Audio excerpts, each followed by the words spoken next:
নির্বাচন নিয়ে যখন সবাই মুখিয়ে আছে তখন ইঙ্গিত আন্দোলনের, কিন্তু জুলাই আগস্টের যে আন্দোলন তা উদ্দেশ্য কতটা পূরণ হলো? আকাঙ্ক্ষার বাংলাদেশ কতটা গড়ে উঠবে? রাজনৈতিক সিদ্ধান্তের সদিচ্ছাই বা কতটা? ভোটের ট্রেনের ৬৬তম পর্বে আলোচনা করতে চাই নির্বাচনের আরও নানা বিষয় নিয়ে। সঙ্গে আছি আমি নাজমুস সাকিব। আজকে রাজনৈতিক মাঠে রাজনৈতিক দলগুলো ছাড়াও যে সরকার দলীয় উপদেষ্টারা রয়েছেন কিংবা দায়িত্বে যারা আছেন তারা আজকে কি বলেছেন সেটাই আজ আমরা দেখে আসতে চাই। আজকে দেখতে পাচ্ছি যে যিনি সরকারের যিনি প্রেস সচিব শফিকুল আলম, তিনি কথা বলেছেন ফেব্রুয়ারিতে সংস্কার কার্যক্রমের রিপোর্টের ওপর ভিত্তি করে নির্বাচনের সম্ভাব্য তারিখ নির্ধারণ বলে জানাচ্ছেন। অর্থাৎ এই যে সংস্কার হবে তার পরেই কিন্তু নির্বাচনের যে সম্ভাব্য তারিখ সেটা জানা যাবে। এবং আবুল ফজল মোহাম্মদ সানাউল্লাহ ইসির যিনি কর্মকর্তা রয়েছেন তিনি জানিয়েছেন যে প্রধান উপদেষ্টার নির্দেশনা মোতাবেক ডিসেম্বর সামনে রেখে নির্বাচনের প্রস্তুতি নেওয়া হচ্ছে। এবং সিপিডি ডক্টর ফাহমিদা খাতুন তিনি বলেছেন যে রাজনৈতিক সংস্কার ছাড়া অর্থনৈতিক সংস্কার সম্ভব নয় এবং নির্ধারিত সময়ের মধ্যে নির্বাচন দিতে হবে বলে তিনি দাবি করেছেন। এবং বিএনপির অন্যতম নেতা সালাউদ্দিন আহমেদ তিনি বলেছেন যে জাতীয় নির্বাচনের দাবিতে চাপ সৃষ্টি করতে বিএনপি দ্রুত আন্দোলনে যাবে। অর্থাৎ সব মিলিয়ে বলাই যায় যে রাজনৈতিক দলগুলো কিন্তু বলছে যে অর্থাৎ বিএনপির তরফ থেকে বলা হচ্ছে যে ৫ আগস্টের মধ্যে যাতে নির্বাচন দেওয়া হয় এবং নির্বাচন যদি যথাসময়ে না হয় সেক্ষেত্রে তারা আন্দোলনের দিকে ধাবিত হবে বলে জানাচ্ছেন। দেখছেন ভোটের ট্রেন। আজ আমাদের সঙ্গে যুক্ত আছেন জাতীয় নাগরিক কমিটির সহ মুখপাত্র মুশফিকুস সালেহীন। যুক্ত হতে চাই তার সঙ্গে। মুশফিকুস সালেহীন, আমাদের ভোটের ট্রেনে পক্ষ থেকে আপনাকে স্বাগত। আমরা একটু জানতে চাই যে বৈষম্য বিরোধী ছাত্র আন্দোলন যেটা আসলে জুলাই আগস্টের যেটা প্ল্যাটফর্ম ছিল তার পরপরই আসলে জাতীয় নাগরিক কমিটির আপনারা দল করলেন। একটু জানতে চাই যে আসলে এই যে ছাত্র আন্দোলনের সঙ্গে আপনাদের দূরত্ব আসলে কেন হচ্ছে? আমরা সাম্প্রতিককালে দেখেছি পিরোজপুরে একটি দুর্ঘটনা, যেই ঘটনা ঘটেছে, চট্টগ্রামেও কিছু কিছু বিচ্ছিন্ন ঘটনা দেখা যাচ্ছে। এই দূরত্বটা আসলে কেন?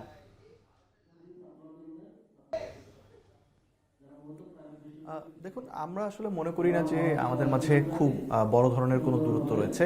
যখন দুটো সংগঠন পুরো দেশব্যাপী ছড়িয়ে ছিটিয়ে কাজ করছে এবং সেখানে একটা সাংগঠনিক কাঠামো দাঁড়াচ্ছে, সেখানে কিছু কিছু জায়গায় ভুল বোঝাবুঝি বা মতপার্থক্য সেটা হতেই পারে। এবং সেটা কিন্তু পরবর্তীতে আমরা যেটা দেখেছি যে এই জাতীয় নাগরিক কমিটি বলি বা বৈষম্য বিরোধী ছাত্র আন্দোলন বলি, আমাদের যে কেন্দ্রীয় জায়গা থেকে তো আমাদের মধ্যে সামঞ্জস্য বলেন বা বোঝাপড়ার জায়গাটি খুবই পরিষ্কার রয়েছে এবং খুব ভালো একটি জায়গায় রয়েছে। তো এই যে দু একটি জায়গায় যে ঘটনাগুলো ঘটেছে সেটাও আমরা সাংগঠনিকভাবে দুটো পক্ষই আলোচনা করে সেগুলো সমাধান করে ফেলেছি।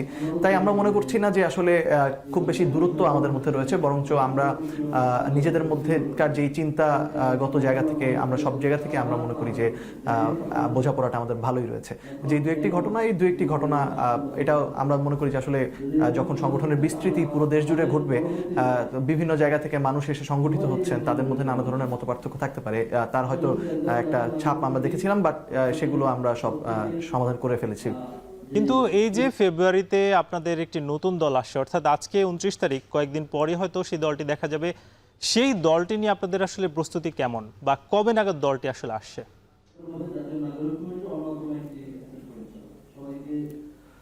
আমরা আমাদের প্রস্তুতির জায়গাটি দেখুন, একটা রাজনৈতিক দল নতুন করে ঘোষণা করা, সেটার সাংগঠনিক একটি কাঠামো দাঁড় করা, সেটার যে ভিশন হবে, সেটার যে কোন আইডিওলজি নিয়ে, কোন লক্ষ্য নিয়ে, কোন রূপরেখা নিয়ে রাজনীতি করবে, এই কিন্তু একটা বিশাল কাজ।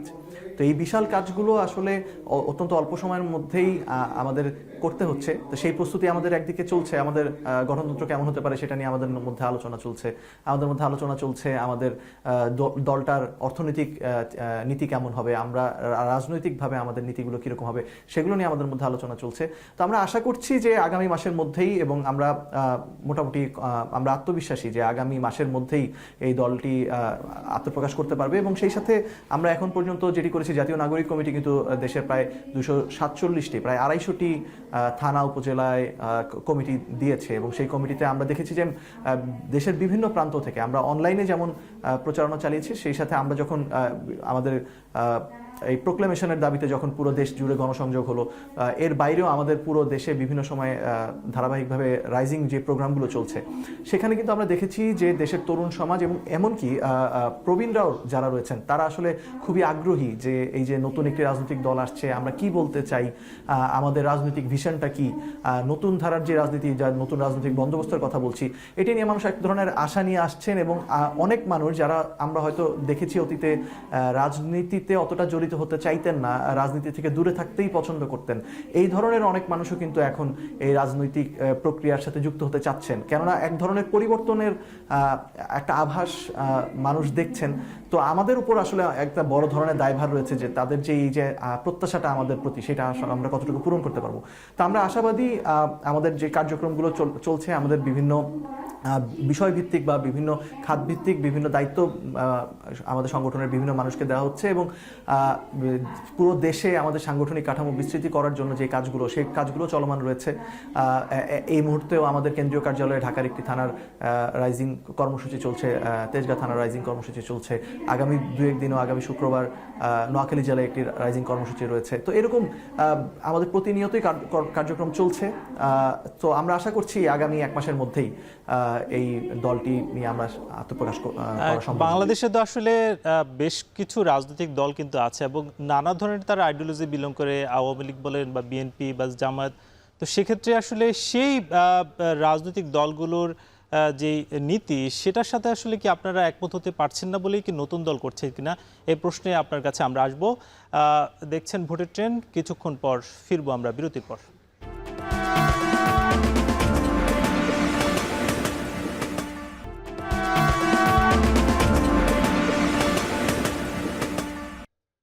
ভোটের ট্রেনে আবারও স্বাগত। যুক্ত আছেন জাতীয় নাগরিক কমিটির সহমুখপাত্র মুশফিকুস সালেহিন। মুশফিকুস সালেহিন, আমরা আসলে বিরতির আগে যেটা নিয়ে কথা বলছিলাম যে দেশে আসলে বিভিন্ন রাজনৈতিক দল কিন্তু আছে, তো সেই দলগুলোর উপরে আসলে আপনারা কি আস্থা রাখতে পারছেন না, সেই কারণেই কি নতুন দল?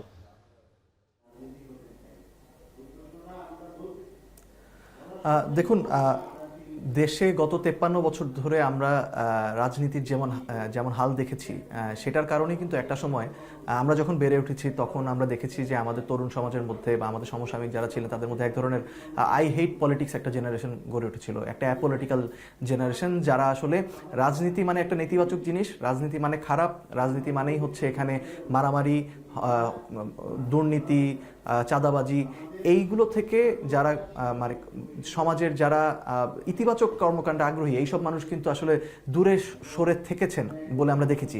কিন্তু আমরা আবার গত 15 বছরের অভিজ্ঞতায় শেষে আমাদের এই উপলব্ধিও হয়েছে যে আসলে রাজনীতিতে যদি আমরা নিজেরাই অংশগ্রহণ না করি, তাহলে রাজনীতি দুর্বৃত্তায়নের পথে চলে যায়, রাজনীতি চলে যায় সন্ত্রাসীদের হাতে, রাজনীতি চলে যায় সাইকোপাথ কিলারদের হাতে।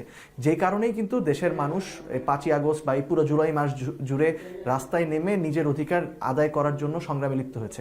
তো সেই জায়গা থেকে আমাদের উপলব্ধি হচ্ছে এটাই যে এই অবস্থায় কিন্তু আসলে আমাদের রাজনৈতিক দলগুলোর দীর্ঘদিনের যেই অ্যাক্টিভিটিস, সেগুলোই আমাদেরকে এই দিকে নিয়ে এসেছে, যে কারণে আমরা আসলে নতুন ধরনের রাজনীতি চাই বলে মনে করছি। আমরা মনে করি আমাদের রাজনীতির যেই খেলার যেই নিয়মটা রয়েছে, অর্থাৎ রাজনীতি যেই নিয়মের ভিত্তিতে মানুষ করছে, এই নিয়মটাই আসলে বদলে ফেলা প্রয়োজন। আমাদের রাজনীতি হচ্ছে পেশি শক্তি রাজনীতি, আমাদের রাজনীতি হয় মাঠ দখলের রাজনীতি, রাজপথ দখলের কথা আমাদের রাজনৈতিক নেতারা বলে। এই রাজনীতি থেকে আমরা হচ্ছে গুণগত একটি পরিবর্তন আনতে চাই, এবং সেই পরিবর্তনের জন্যই আমাদের এইখানে আসা। সেখানে প্রথম কথা হচ্ছে আমাদের দলের অভ্যন্তরে একটা গণতান্ত্রিক চর্চা থাকা প্রয়োজন, সেটি আমরা নিশ্চিত করার চেষ্টা করব। আমরা একই সাথে কোনো ধরনের পরিবারতন্ত্রের ভিতর দিয়ে না যেয়ে, স্বজনপ্রীতির মধ্যে দিয়ে না যেয়ে, গুণগত মানসম্পন্ন মানুষ তার দক্ষতা, যোগ্যতা, এটার প্রমাণ দিয়ে যাতে দলে অবস্থান করতে পারেন, রাজনীতিতে ভালো অবস্থান করতে পারেন, সেটা নিশ্চিত করতে চাই। একই সাথে আমাদের প্রাত্যহিক জীবন সংশ্লিষ্ট যে সংকটগুলো আমরা আসলে ফেস করছি, সেই সংকটের সমাধানের উপায়ও আসলে আমাদের খুঁজে বের করা প্রয়োজন। কিন্তু একটা বিষয় আসলে একটু জানাতে চাই যে যেহেতু আপনারা আগামী দিনে হয়তো নির্বাচনেও অংশ নেবেন রাজনৈতিক দল হিসেবে, সেক্ষেত্রে বিএনপি যেটা বলছে যে 5 আগস্টের মধ্যে নির্বাচন দিতে হবে, নির্বাচন নিয়ে সময়ক্ষেপণ করা যাবে না, তারা হুঁশিয়ারি দিচ্ছে যে আন্দোলনও নামবে। এই বিষয়টা আপনি আসলে কিভাবে দেখেন?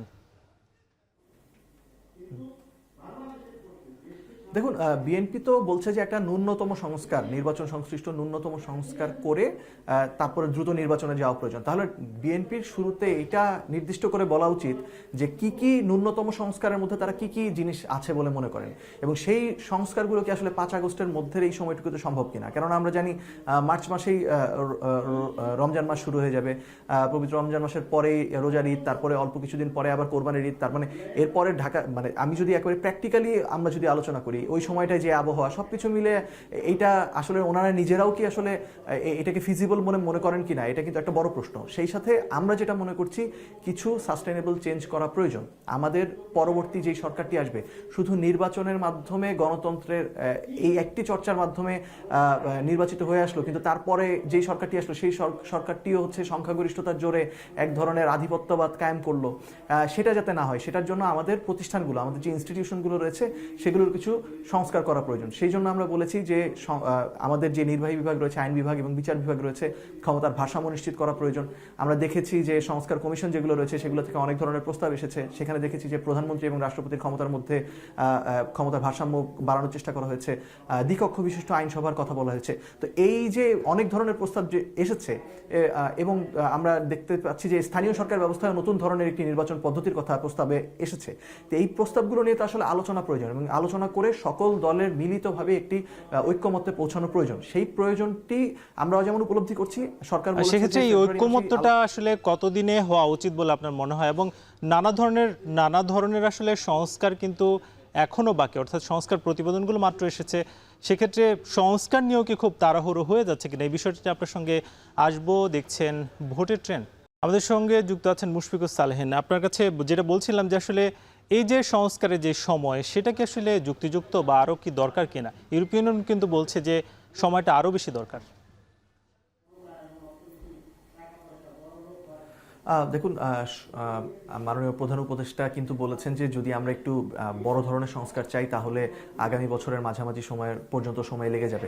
তো আসলে আমাদের আগে নিজেদের মধ্যে বিভিন্ন পক্ষ যারা রয়েছে, অংশীজনরা রয়েছে, তাদের বসে আলোচনার ভিত্তিতে আসলে এই জিনিসগুলো ঠিক করা প্রয়োজন যে আসলে কি ধরনের সংস্কার আমরা করতে চাই। ওই আলোচনার মাধ্যমে আসলে কিন্তু বোঝা যাবে। যদি সকল পক্ষে সদিচ্ছা থাকে এবং সকলেরই ছাড় দেওয়ার মানসিকতাটা থাকে এবং দেশের জাতির বৃহত্তর স্বার্থের কথাটি মাথায় রেখে যদি সকলে আলোচনা টেবিলে বসে, তাহলে আমরা মনে করি এটার জন্য খুব বেশি সময় লাগার উচিত না।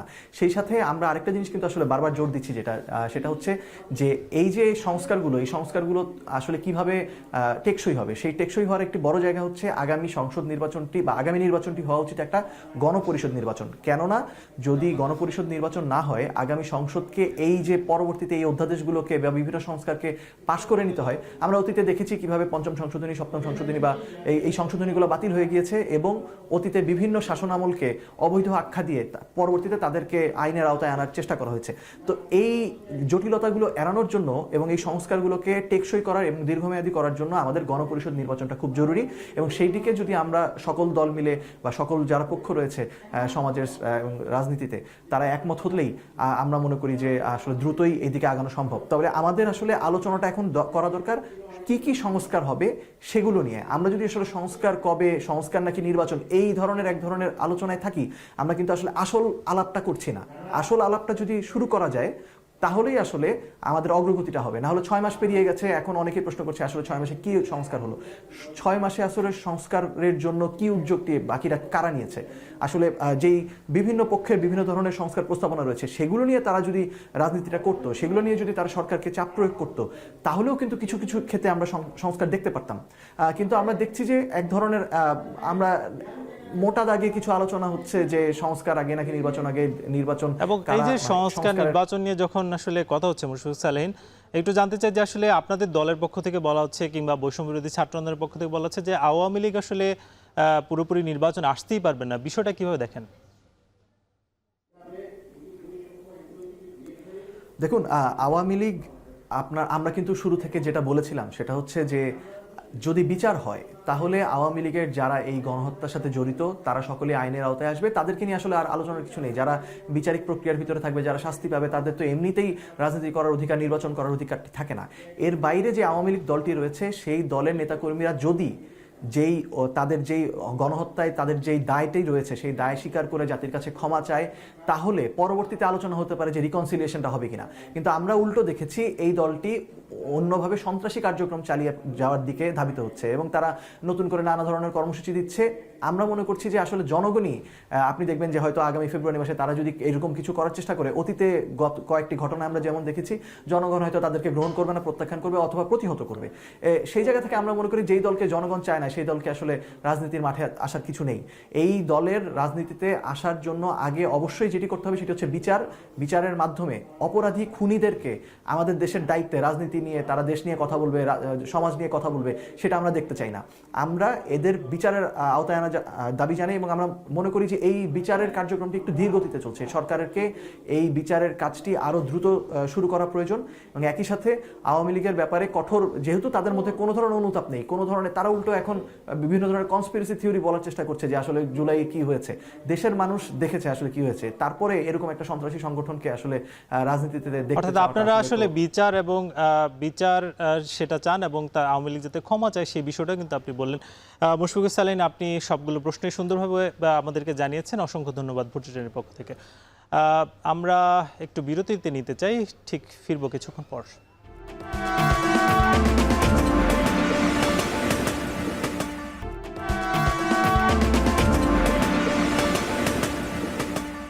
বুলেটিনে আবারও স্বাগত। এবার দেখে আসতে চাই সংসদীয় আসন পরিক্রমা। আমরা আজ কথা বলবো সিরাজগঞ্জ 5 নিয়ে, অর্থাৎ সংসদীয় আসন 66 নিয়ে। বেলকুচি এবং চৌহালি উপজেলা নিয়ে এই আসনটি গঠিত এবং মোট জনসংখ্যা এখানে 5,12,898 জন এবং মোট ভোটার 2023 সাল অনুযায়ী 3,39,893 এবং পুরুষ ভোটার এখানে রয়েছেন 1,74,097 এবং নারী ভোটার কিছুটা কম, অর্থাৎ কাছাকাছি 1,65,796 জন। আজকে ভোটের ট্রেনে নানা বিষয় আসলে আলোচনা হলো এবং আজকে যিনি আমাদের অতিথি ছিলেন তিনিও জানাচ্ছিলেন যে আগামী দিনে তাদের যেই দলটি আসছে সেটা একটা নতুন রাজনৈতিক মেরুকরণ নিয়ে আসবে এবং তরুণ সহ দেশের যারা আসলে রাজনীতি পছন্দ করেন না তারা সেই দলটি পছন্দ করবে এবং আওয়ামী লীগের নির্বাচনে আসার ব্যাপারে তারা যেটা জানাচ্ছেন যে আওয়ামী লীগ যদি আগামী দিনে ক্ষমা চেয়ে দেশের মানুষের কাছে আবারও যদি রাজনৈতিক প্ল্যাটফর্মে ফিরতে পারে সেক্ষেত্রে তারা আসতে পারে বলে তিনি আশা প্রকাশ করছেন। আজকে ভোটের ট্রেনে এই ছিল আয়োজন এবং আগামীকাল নতুন কোনো বিষয়ে আলোচনা হবে। সে পর্যন্ত সুস্থ থাকুন, শুভরাত্রি।